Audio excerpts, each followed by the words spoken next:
ఛానల్కు స్వాగతం. పాఠశాలే ప్రయోగశాల. ఉపాధ్యాయులు కేవలం గురువులు మాత్రమే కాదు, మిగిలిన జీవితానికి మార్గదర్శులుగా కూడా నిలుస్తారు. అటువంటి ఆదర్శ ఉపాధ్యాయుల గురించి కొన్ని అంశాలు మనం తెలుసుకుంటున్నాం కదండి. ఈరోజు మరిన్ని అంశాలు చూద్దాం. మీరెన్ని ప్రశ్నలు వేస్తే అంత చైతన్యం వస్తుంది. మీరు ఎన్ని సందేహాలు అడిగితే అంత జ్ఞానం అబ్బుతుంది.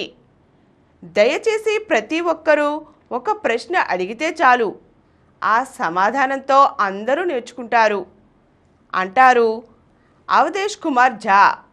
విద్యార్థులు స్వేచ్ఛగా ఏదైనా సరే అడగండంటూ దిల్ కీ బాత్ కార్యక్రమాన్ని పాఠశాలలో ఏర్పాటు చేయడం ఆయనలోని సృజనాత్మక శైలికి నిదర్శనం. బీహార్లో పుట్టి పెరిగిన ఆయన ఢిల్లీలోని ఎన్కేలి రోహిణి సెక్టర్లోని ప్రభుత్వ పాఠశాలలో పనిచేస్తున్నారు. ఢిల్లీ విశ్వవిద్యాలయంలో ఎంఈడి పూర్తి చేసి అధ్యాపక వృత్తిలో విప్లవాత్మక మార్పులకు పునాది వేశారు. అవధేష్కు పాఠశాలే ప్రపంచం. ఎప్పుడో కానీ సెలవు తీసుకోరు. నిత్యం విద్యార్థులు కొత్త విషయాలు నేర్చుకుంటూ, సందేహాలను నివృత్తి చేసుకుంటూ సంతోషంగా చదువుకుంటే సంతృప్తి చెందుతారాయన. బడిలో నిరంతరం చదువుకునే పిల్లల కోసం శోభిత్ రీడింగ్ రూమ్ ఏర్పాటు చేశారు. ఇక జీరో వేస్ట్ సిటిజన్ బ్యాంకును నెలకొల్పి పిల్లల ఇళ్లలోని ప్లాస్టిక్, పేపర్, పనికిరాని వస్తువులను సేకరిస్తూ పునర్వినియోగానికి కృషి చేస్తున్నారు. దీని ద్వారా విద్యార్థులకు చిన్నప్పటి నుంచే జీరో వేస్ట్ పైన అవగాహన కలిగిస్తున్నారు. రాజస్థాన్లోని అల్వార్త్ జిల్లా తపూకారా ఒక చిన్న పట్టణం. అందులో ఉంటుంది ఒక ప్రభుత్వ పాఠశాల. అక్కడ చదువుకునే విద్యార్థుల్లో ఒక అమ్మాయి ఏకంగా కెనడాలో జరిగిన అతిపెద్ద ఆర్ట్ ఎగ్జిబిషన్కు అర్హత సాధించింది. దీనికి కారణం అక్కడ పనిచేసే టీచర్ నీలం యాదవ్.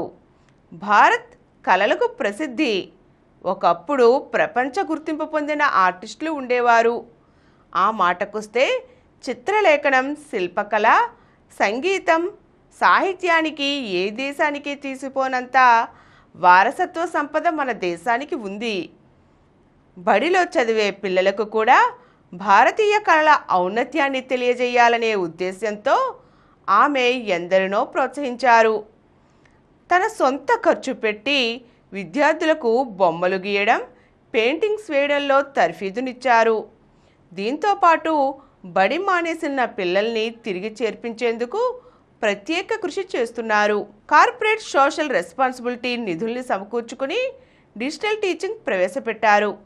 60 ట్యాబ్లెట్ సహాయంతో తరగతుల్ని స్మార్ట్గా తీర్చిదిద్దారు.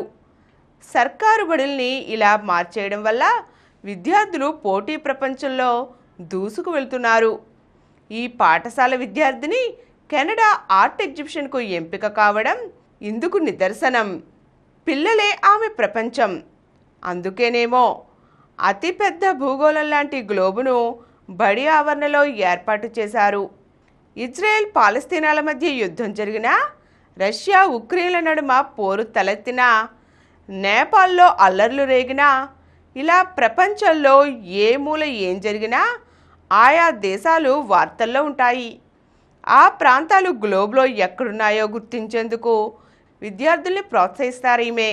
అలా వర్తమాన విషయాలపై ఆసక్తి కలిగిస్తున్నారు. దీంతో పిల్లల్లో జనరల్ నాలెడ్జ్ పెరుగుతుంది. అంతేకాక తరగతి గదుల్లో బొమ్మలతో పాఠాలు చెబుతూ ఆకట్టుకుంటున్న ఈ ఉపాధ్యాయుని పేరు పర్వీన్ కుమారి.